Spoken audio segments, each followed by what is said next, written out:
Somewhere between 2021 and now, a gummy became a status object, not a vitamin, not a pharmaceutical, a gummy. Brightly coloured, influencer endorsed, sold in minimalist packaging for $45 a bottle.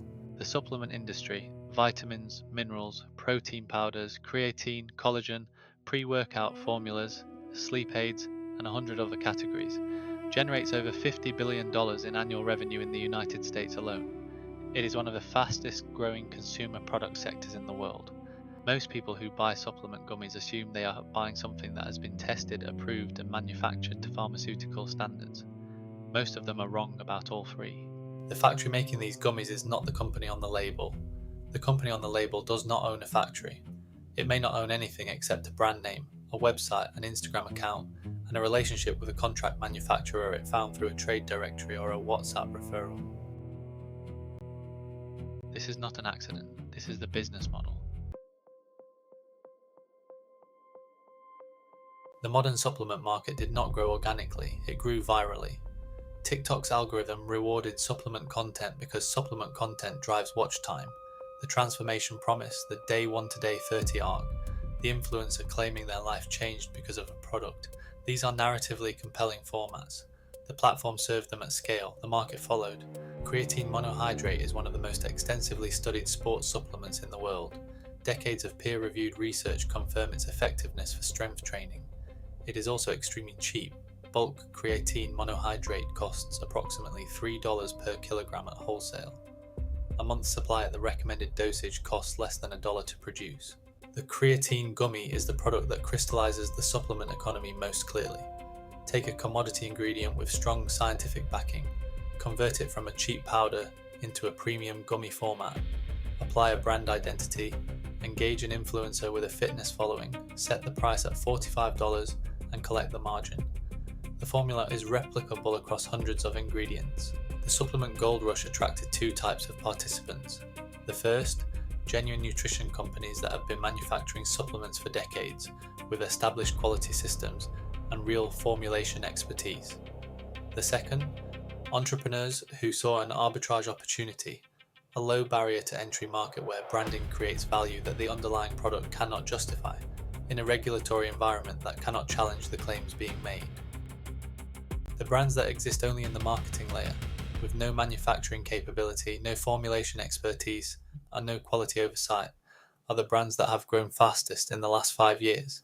Speed to market is a competitive advantage. Understanding your product is not required. The supplement brand is not a product business, it is an identity business. The product is a vehicle for the identity, a physical object that allows the consumer to participate in a community, signal a set of values, and align themselves with a version of themselves they aspire to become. The co-packer who makes the product does not understand this. The brand owner who sells it often does not say it out loud. The consumer who buys it is the last to know. The supplement brand's digital infrastructure, the app, the community, the loyalty points, the referral program, is often more sophisticated than its manufacturing infrastructure. Significant engineering resources have been invested in the retention layer. The production layer has been entirely outsourced. The supplement trade show is where the industry's informal architecture becomes visible. Co-packers exhibit alongside the brands they serve. Sometimes the same co-packer is speaking to competing brands on the same day, offering each of them the same base formulation under different product names. The brands are aware of this. They consider it acceptable. Their competitive advantage, they believe, is in the marketing, not the molecule. The contract manufacturing industry, known in the food and supplement sector as co-packing or co-manufacturing, is the invisible infrastructure of the supplement market. A co-packer is a facility that manufactures products on behalf of brand owners who do not own manufacturing capability themselves. The number of co-packers capable of producing supplement gummies at commercial scale in the United States is relatively small, perhaps 24 facilities that handle the majority of the market's volume. In practice, a handful of large facilities account for a disproportionate share of output. The largest individual co-packing facilities produce hundreds of millions of gummy units per year, for dozens or hundreds of different brands simultaneously. The economic model of co-packing works because of standardization. A gummy manufacturer does not develop a unique formulation for every client. They develop a small number of base formulation, typically a pectin base for vegan products, a gelatin base for standard gummies. and they add clients' requested active ingredients to this base. The customization is shallow. The differentiation between brands at the product level is often minimal. The economics of co-packing are also driven by minimum order quantities. Most significant co-packers will not take orders below 10 to 20,000 units. This threshold is low enough that a well-capitalized individual can clear it, but high enough to filter out very small operators. The result is a market where launching a supplement brand requires capital for inventory, marketing, and branding, but not for product development, manufacturing expertise, or quality infrastructure. The co-packer relationship is often the entirety of a supplement brand's manufacturing knowledge. The brand owner trusts the co-packer's certificate of analysis, a document showing that the batch meets the specification. They may not understand what the specification means, how the testing was conducted, or what was not tested for. The certificate of analysis is the supplement industry's central audit mechanism, and its central weakness simultaneously. Good manufacturing practice. GMP certification is the quality credential that the supplement industry most commonly cites. GMP certification, awarded by the NSF or through FDA audit, confirms that a facility has documented quality procedures and follows them. It does not guarantee that the product inside the compliant facility is accurately labeled, correctly dosed, or free of contamination that was not tested for. GMP is a process standard, not a product standard. The distinction is significant and rarely explained in supplement marketing. What is actually in a creatine gummy? The question sounds simple, the answer is more complicated than the label suggests. The gummy format presents a fundamental challenge for supplement dosing that the marketing does not acknowledge. The recommended dose of creatine monohydrate is 3 to 5 grams per day. A standard supplement gummy weighs approximately 3 grams. Even if the gummy were 100% pure creatine, which it is not, you would need 2 gummies to reach the minimum effective dose.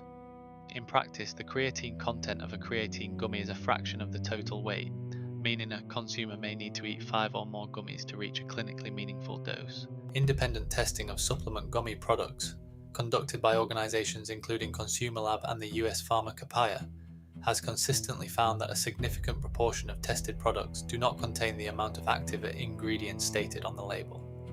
In some cases, products contain substantially less than claimed. In a small number of cases, products contain more than claimed, which carries its own risks. The underdosing problem exists partly because of poor quality control, partly because the supplement form itself makes precise dosing difficult, and partly because some brands simply do not verify that what they ordered from the co-packer is what they received. They trust the certificate of analysis. The certificate of analysis was conducted by the co-packer's in-house testing facility, which has an economic interest in the relationship continuing. The heavy metals issue in supplements is not hypothetical. Multiple independent investigations have found heavy metal contamination in commercially sold supplement products, including products marketed specifically to children in gummy vitamin format. The contamination typically originates in the raw ingredients supply chain, where botanicals and mineral compounds are sourced from regions with significant agricultural or industrial contamination. The flavouring and colouring systems in supplement gummies, while generally safe in food applications, are rarely discussed in supplement marketing.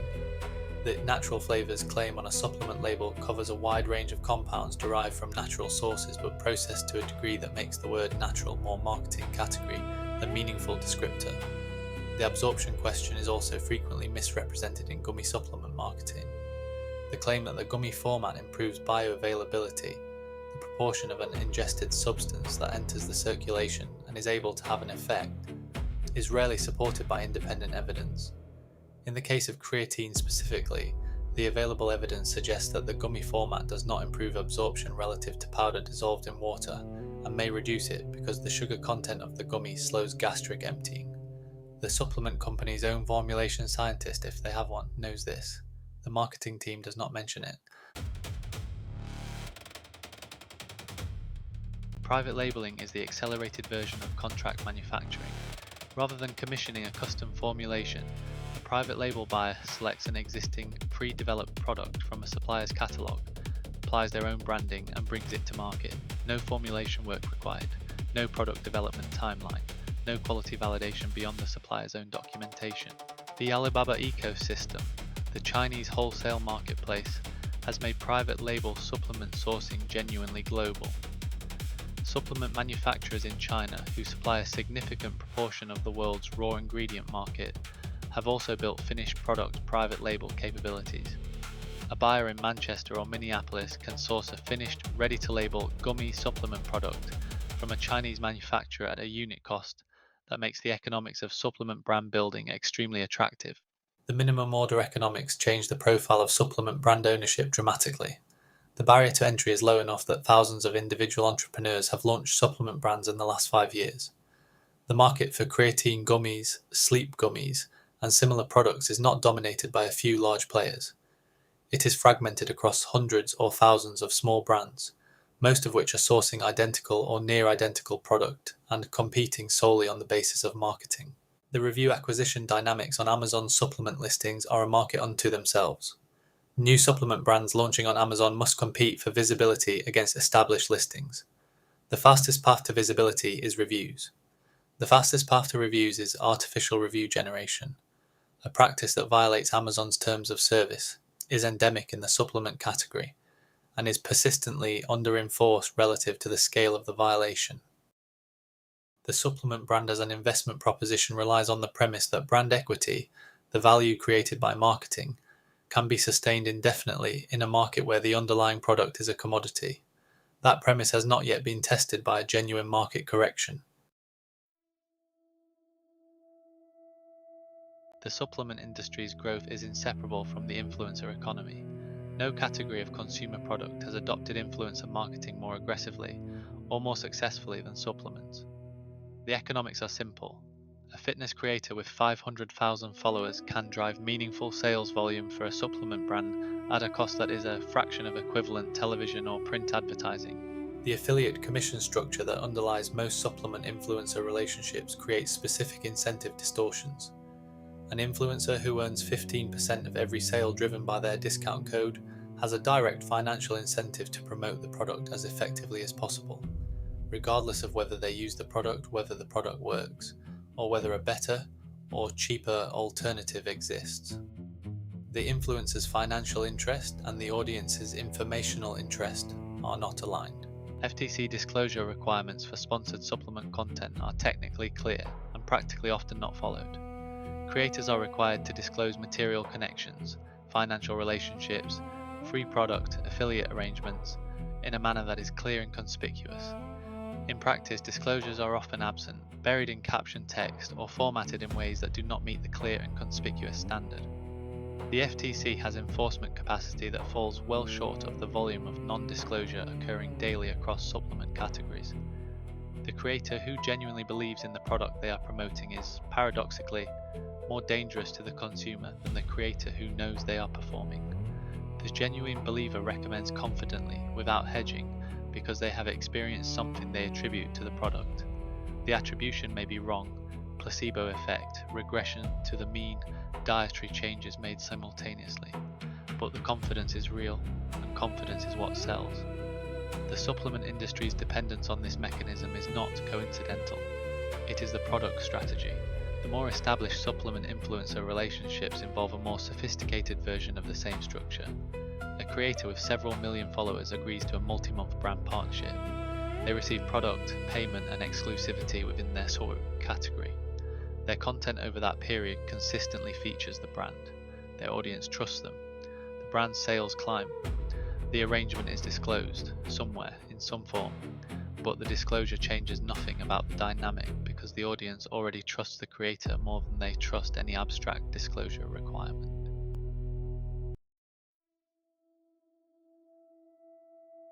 The supplement quality problem is not theoretical, it is documented, recurring, and structurally difficult to address given the regulatory framework within which the industry operates. The FDA's capacity to identify and act on supplement quality failures is limited by the volume of products on the market. The supplement category contains hundreds of thousands of individual SKUs.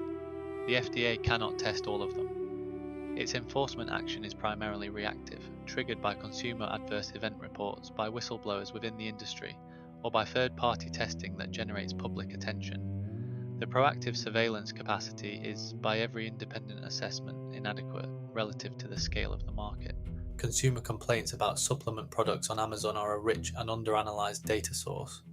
The review sections of many supplement listings contain explicit complaints about product quality, gummies that arrive melted, products that smell wrong, or more relevantly, products that produce no effect despite months of use at the stated dose. The no effect complaint is the underdosing problem made visible at the consumer level. It reads as disappointment. It is often evidence of a quality failure. The social cost of poor supplement quality is not evenly distributed. The consumers most likely to be purchasing expensive supplement products in the hope of genuine benefit, those managing specific health conditions, those in serious athletic training, those making financial sacrifice to access products they believe will help them, are the consumers most harmed by the gap between what is on the label and what is in the bottle. The individual consumer harm in the supplement quality crisis is diffuse and largely invisible. No single consumer is harmed severely enough, in most cases, to generate the kind of attention that drives regulatory action. The harm is spread across millions of people who simply did not receive the product benefit they paid for. The aggregated cost, in money, in misplaced health decisions, in foregone alternatives that might actually have worked, is substantial. It is also impossible to quantify because nobody tracks it. The social media quality disclosure is the informal quality assurance system that has partially filled the regulatory gap. Consumers with access to independent testing, or with sufficient scientific literacy to read published test results, have begun publishing their findings directly on the platforms where the brands market their products. The brand's response, customer service deflection, removal of comments where possible, and silence on the underlying finding, has become a genre of its own. DSHEA is the central fact of the supplement regulatory landscape. Passed in 1994 after intensive industry lobbying, it established that dietary supplements do not require pre-market approval for safety or efficacy. A company can manufacture a supplement product and put it on sale without demonstrating to any regulator that the product is safe, that it works, or that it contains what the label says it contains. The FDA does have authority over supplements under DSHEA, but it is reactive rather than preventive. The agency can act against supplements that are unsafe after they have been on the market and caused harm. It can act against labeling claims that are false or misleading. It can conduct inspections of supplement manufacturing facilities, but it cannot prevent an unsafe or ineffective product from reaching consumers before the harm occurs. The European regulatory environment for supplements is materially different from the US framework. In the EU, health claims on food and supplement products must be from an approved list, claims that have been assessed and authorized based on scientific evidence. A European supplement product cannot claim to boost energy, support immunity, or enhance performance without the specific claim being on the approved list. The approved list is shorter than the marketing vocabulary of the US supplement industry. The self-regulatory bodies within the supplement industry, organizations that offer voluntary quality certification programs, have proliferated as a response to consumer concern about quality. NSF International, USP, Informed Sport, and others operate testing and certification programs that supplement brands can join.